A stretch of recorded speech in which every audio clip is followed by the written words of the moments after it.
Yo, what up guys, I'm back with another video. Today's video is going to be on a series that I've loved ever since it first came out.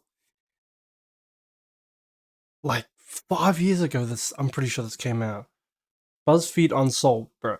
If you've never seen the Buzzfeed Unsolved, true crime, or supernatural is also good, but I was always more into true crime. Make sure to check it out. Make sure to support Buzzfeed Unsolved even though technically it's over, while true crime is.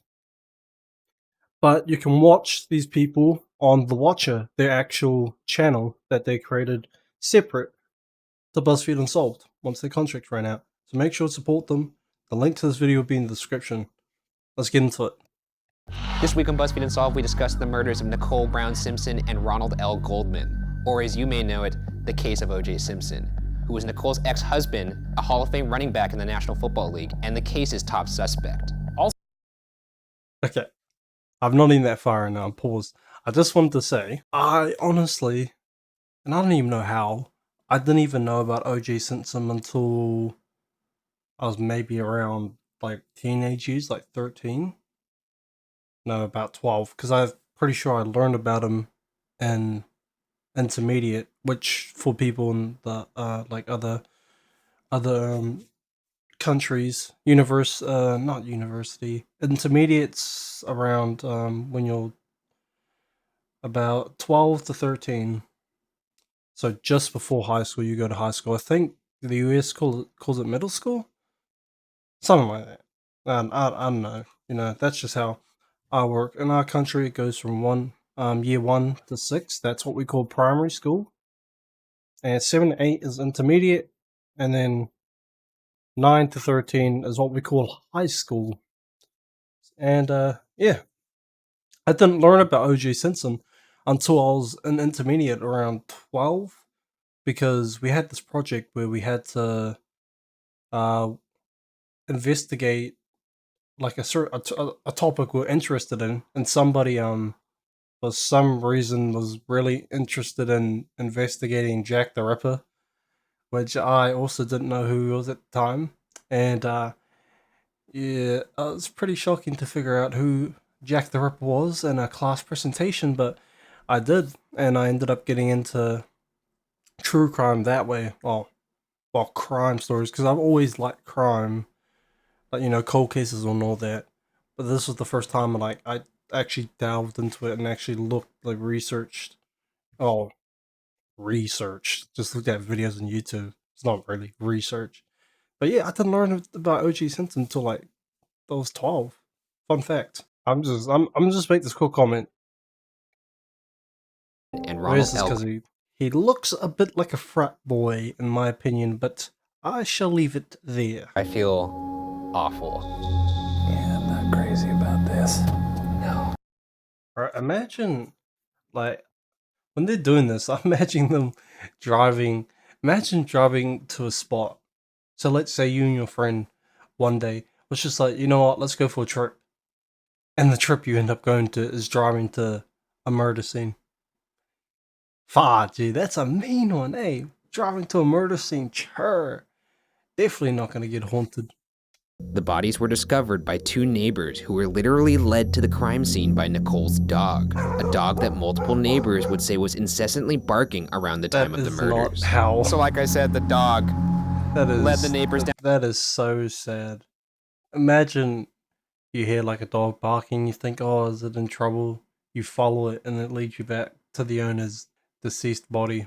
Very sad to imagine. Everything's kind of on top of each other there. I imagine some people would have had to hear something. That's a good point. I never thought. That is a good point that Shane brought up. I mean, the homes are smaller right now. They're small right now, but they could have been bigger. They probably were bigger back when, you know, when this happened. But, you know, as more people come to the country, you need more houses, so, you know, they cut it up into sections. So, I mean, the houses are still close to shit anyways, but, you know, good point by Shane. Well, it did get a lot of media coverage, though, I guess. So that's free advertising. Nice. Did you guys... Okay, this is a bit of a grim foot. Would you guys... Like, you know how people say, like all, what do you call it? All attention. What is the quote? It's like good and bad attention is still attention. Would you guys want your business to be kind of mentioned in such a high profile, such a high profile case? Obviously, it's McDonald's, so like, bro, people aren't going to stop going to McDonald's because of this. But let's say a smaller company, maybe it's been only been around for a couple of years at most. Imagine this is what you're basically known for, because something this big, especially OJ Simpson, he's literally an NFL player, the juice. Imagine this being what you're known for. The place that a potential murderer ate before he did his crime. That would actually be depressing as hell. Because your stocks might tank. Your stocks might tank so hard and sad. But luckily, it was only McDonald's. Like, bro, people ain't gonna leave McDonald's. Let's be honest. 4:11 p.m., the limo driver sees a shadowy figure, 6 feet tall, 200 pounds, walking across the driveway toward. Okay, so 10:40. So the dog barks were heard at 10:15. So 25 minutes. Obviously, 25 minutes. I mean, he kept ringing until like 5 minutes before 11. So what? He was ringing, like, that's 45-minute gap. So he's had like a good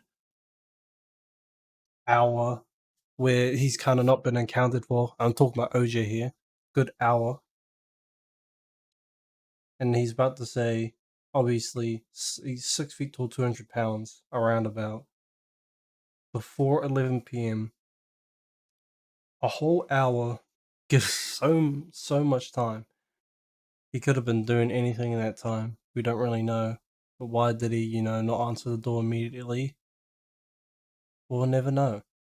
And also for, like, being so dark, apparently, like, how did he get such an accurate description? Like, bro, if I see someone in the dark, I'm not going to be able to, like, guess their height. Like, I can't, like, even in day, I'm shit at guessing height. At night, bro, I'm not going to see you. And I won't be able to tell how fucking heavy you are. Like, how? Towards the house. At about 11 p.m., the limo driver tries buzzing the intercom again, and this time, OJ answers. OJ tells the limo driver that he had overslept and had just gotten out of the shower. Doesn't look too. Come on. If that's actually what happened, that's just not a good look. It's not a good look. Like, he's not making himself look any better. And with that, let's get into the suspects. Unlike our other cases, this case has one clear top suspect, OJ Simpson. So let's break this down into two sections. Why OJ is the killer, and why OJ isn't the killer. Let's start with why he could have done it. Yeah, so I'll be giving my opinion, obviously, on what I think, but make sure in the comments to put down what you guys think. And make sure, don't be a dick. Just have an actual debate / talk without just resorting to I shagged your mom or some shit, alright? Let's not be childish and just have a good constructive debate. But I'll give what I think maybe during or after the video. Because, I mean, they're going to show all the evidence. So, I mean, it's up to you guys what you guys think. Now, let's return to the timeline. If the murders did in fact occur around 10:15 when the dog barking began, as the prosecution suggested, that would give OJ enough time to commit the murders, clean himself up, and be back at his house by 11 p.m. to greet the limo driver. That is quite a lot of time.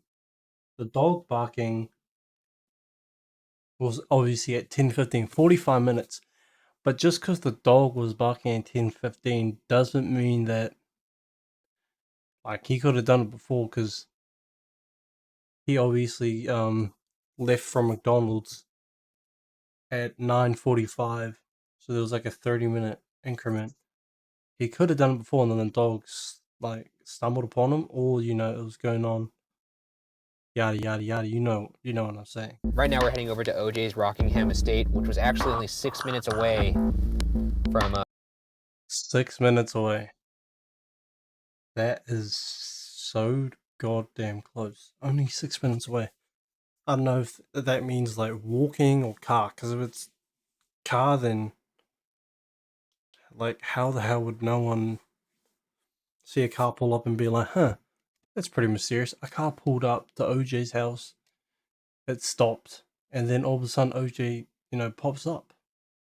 But if he walked, I mean, it's like late at night, so no one's really looking out. They're probably, got their blinds closed, ready for bed. 6 minute walk, man. That's very, very, that's a small amount of time. Anything could happen. Especially, bro, he could just run back if he needed to. Going into DNA evidence, OJ's blood, as well as Nicole's and Goldman's, were found on the glove left at the scene of the crime. I mean, you'd think if his DNA and both their DNA is on the glove that they would be able to conclusively say he did it, but like there's other details in the case where it's just like it seems so obvious, but thing has to be up. There's no way. Further damning was the fact that this glove matched a glove found within OJ's estate behind the guest house near the area where OJ's friend Cato heard loud thumps at 10:40 p.m. Both gloves had blood on them that matched Nicole, Goldman, and OJ. Both gloves literally have DNA with all three of the people involved in the case. Like what else do they need? There's so much other evidence that I'm pretty sure they collected, if I remember the case correctly. The hat found at the crime scene contained hairs that were proven to be OJ's by the FBI Hair and Fiber Laboratory. Like, see, he has the fibers of hairs in the beanie matches OJ. So, like, what else do they need? They've got. I mean, yeah, you got, saying someone murdered someone. You need a lot of evidence. It needs to be conclusive, but like, it seems like everything is just on a, on a slant, on an incline. It's just going up, and OJ's, guiltiness. Also found at OJ's residence was Nicole's blood on a sock. Blood was also found in his driveway. The bloody shoe print found at the crime scene matched OJ's size, and the sole. There's blood in his driveway, and it matches one of his shoes. What else did they need? What, like, bro? What the shit? OJ himself actually wrote a book in 2006 called If I Did It, a hypothetical account of the murders. Though the book was. This was such poor taste. Why would you ever name a book If I Did It? When you're like, the second or first thing you're known for is a crime. Why would you name If I Did? Like, come on, bruh. You're like benefiting from such a fucked up situation. What is this? What is this? Come on, man. For those that are new to this case, O.J. Simpson was found not guilty in court, despite. That's so bullshit, okay? That's so bullshit. And I remember why he was presented not guilty, though it is valid. It is pretty valid. It's still stupid in my opinion. But, you can't fault them. You can't fault them for it. The DNA evidence found at the crime scene, the defense team called to the attention of the jury technical mistakes made by the forensic team, which created some doubt over the evidence. Evidence was not packaged correctly, and even left in a van to overheat. This ultimately led to them suggesting that the crime scene may have been contaminated. Grasping at straws. See, this is why why in high-profile cases do, like, the police just not, like, the evidence, they've got 3 pieces of evidence, this could send the murderer away, and you don't package it right. That should be what? You find evidence, and you don't even package it right. And then the most infamous piece of evidence, which everyone knows if they've heard about this case. They fucking kept freezing the damn glove. And you guys will hear the quote later on, because it's so infamous. Nearly everyone's heard it. Why is it that in such you'd think in like a high profile case as this, the cops would like not get like these little things wrong. Come on. And then in other cases, out of nowhere, fucking random evidence just ends up disappearing somehow. Huh, I wonder where that went. Huh? Police being corrupt? Nah. During the trial, the defense team had OJ try on the glove found at the crime scene, and it was too small, Here it comes. leading to the now famous line by his lawyer, quote, if it doesn't, fit, you must acquit. End quote. It's such a cold line. Many believe that race played a factor in OJ's acquittal due to the events that surrounded the trial. In 1992, race riots. This is what I was talking about earlier. Another part that went into why I think originally he was not found guilty is because of race, and we'll see why. We obviously know in the 20th century, shit was really racist. Like, there's still racist things around. There's always going to be some sort of racism in the world. But shit was not even trying to be hidden. It was just out in public and no one gave a damn. Perhaps one of their biggest arguments was centered around Detective Mark Furman. During the trial, the defense played for the jury a tape of audio in which Detective Furman was recorded using racial slurs over 40 times in one recording. Bro, it's like 1992. Like, it's obviously not modern day, but using it 40 times in one sitting. So dumb. It's so dumb, especially since a lot of like the whole jury was mixed. It was like a mix of whites, blacks, and other, cultures. Bro, he really fucked it up for them. Like, it didn't help his case 40 times in one sitting. What? Like, bro, that's just intention and just. Nah, man. That just ain't it. Come on. You fucked up the case even more than you fucked up the evidence. Sitting. This is noteworthy because Detective Furman was the first man to step inside OJ's Brentwood, Rockingham estate after the murder. True that. I forgot that he was the first person to enter his actual estate, which his actual lawyer countered, countered them by saying he could have just placed the evidence there, since he was the first one to get over the fence, and he was also the person who found the evidence. So he's recorded on tape saying racial slurs 40 times. He's the first person to enter his estate and the person who finds the evidence. This is all like a very bad coincidence, but it could not be a coincidence, which is even worse.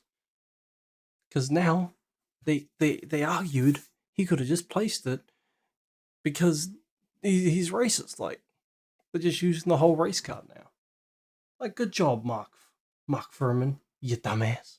It was during this time after he jumped the wall that he alone discovered the notorious matching bloody glove behind OJ's guest house. With this information, the defense was able to suggest that Detective Furman planted the glove and perhaps all other evidence found at OJ's estate, effectively tainting the evidence, regardless of whether or not it was true. This is, like, tragic, tainting the evidence because you couldn't keep your fucking idiotic ideology to yourself. Like, bro, if you're not gonna like a certain group of people, just keep it to yourself. Like, just keep it to yourself, man. Like, you don't, 40 times on recording, you're literally a detective. You fucked up the evidence. You fucked up the case now. You gave them one of the biggest points in the case. They were grasping at straws, and they grasped on to the race card, which you just easily handed them out on a platter. Fucked it, bro. Fucked it. Just The said jury 40 racial was made up slurs. of 8 black people, 1 Hispanic person, 1 white person, and 2 people of mixed race. Predominantly black people, a Hispanic, 1 white person, and 2 people mixed race. I wonder who's gonna win after seeing all that evidence and then hearing that tape. But if OJ didn't kill his ex-wife and Ronald Goldman, then who did? Let's get into some alternate suspects. The first suspect is serial killer Glenn Rogers. Yeah, nah, I don't believe him. I've come, as I've watched more like actual crime documentaries and all that, serial killers just like to just boost their numbers. Like it's a booster pack. It's just fucking stupid. And I'm not gonna let him, just bullshit his way into, free glory for himself. The last suspect is Jason Simpson, OJ's son, and is the sole theory of famed private investigator Bill Deere, who is one of the few private investigators to be inducted into the Police Hall of Fame. One, there's a Police Hall of Fame. Didn't even know that. Two, the fact that the other suspect is literally another Simpson, OJ's son. This is just a whole family drama. Yeah, this guy was psychotic, and apparently he was on meds as well. And yeah, half the time, especially around the time of the actual crime, apparently he stopped taking them. So that isn't a good thing. If you guys didn't already know, that isn't a good thing. Deere also reportedly obtained medical records of Jason's, illegally some might add, by dressing up and impersonating a doctor at Cedar-Sinai Hospital for 2 weeks, where Jason had been. Is that illegal? Impersonating a doctor? That has to be illegal. Like, can you really do that? He's a PI, but like, surely, I don't know. Can someone like inform me? Like, what can a PI like do and not do? He's literally impersonating a doctor to get medical. This just seems like he's kind of just zeroing in on someone he really wants this. Like, bro, he just really wants to add onto his track record, but like, this is just a bit overboard. According to Deere, Jason had been diagnosed with intermittent rage disorder, and around the time of the murders, Jason stopped taking the prescribed antipsychotic drugs. Yeah, I remember this. Intermittent rage disorder, and he stopped taking his meds. Guys, if you've got a disease and you know you have a disease, please take your meds. Like, especially if they actually do help you and they like suppress some of like the stuff that goes on. Take your meds. This was also during the time when Jason reportedly told doctors he was, quote, going to rage. Jason's alibi was that he was working at a restaurant that night. Deere feels this is a flimsy alibi due to the fact that his time card is reportedly handwritten, which could suggest it was forged after the murders. True, but couldn't they just check the cameras? Did this place not have any cameras? It's 1994, so maybe, I have no idea. I guess not, but like, surely there's gotta be cameras somewhere. Like, this isn't that long ago. Even if they didn't have like trillions, there's gotta be one around there somewhere. This reportedly handwritten time card looks even more suspicious when you consider the fact that the electronic time clock at the restaurant was fully functional that night. Deere also reportedly has pictures of Jason wearing a knitted hat that bears resemblance to the one found at the scene of the crime. Pictures that only exist before the murders and not after. To cap this off, Deere suggests that OJ was only present at the scene of the crime to protect his son, and that this would. I mean, he's making like a decent case, I guess. There's some decent evidence. I guess, the time card, being handwritten, which means it could have been forged, and the fact that the actual clock was working. The electronic clock timeout, the timeout clock was working, but he decided to handwrite it. And then obviously, yeah, he's got pics of, him with the beanie. But like, he doesn't have any photos after. But I mean, but the beanie had hairs that matched O.J. Simpson, or maybe because it's his son, it just, I don't know, man. This shit's confusing. CNN, the overall percentage of Americans who believe OJ did murder Nicole Brown Simpson and Ronald Goldman has increased from 66% in 1994 Damn, that is to pretty damn high. 83% in 2014. 83%. That, a 17% increase, which is understandable because, I mean, they could retest some of the. Actually, no, they can't. They've frozen like 2 billion times. Yeah, never mind. But that is a big jump in percentage. It might be even more today. I wonder if it was updated in 2024, if it would be at 90. Who knows? Certainly, there are a lot of implications. It's nuanced, Yeah. very nuanced. I feel dirty. I feel like I need to take a shower and then a bath. Well, anyway, guys, that's the end of this video. If you guys enjoyed, make sure to check out the original. It'll be in the description below. I'll also have the Watche channel where you can see Ryan and Shane's actual, the channel that they've actually made, because, they've left Buzzfeed Unsolved, so they've got their own thing. But yeah. Also, put in the comments who do you guys think it was? Do you think it was that Glenn Rogers, OJ's son, or OJ himself? In my opinion, I believe it was OJ. There's just too much evidence. Like, it's quite. There was 3 pieces of evidence on the actual scene, and that doesn't include the 2 that weren't found. The shoes, actually the shoes, the knife, because they saw they found the sole.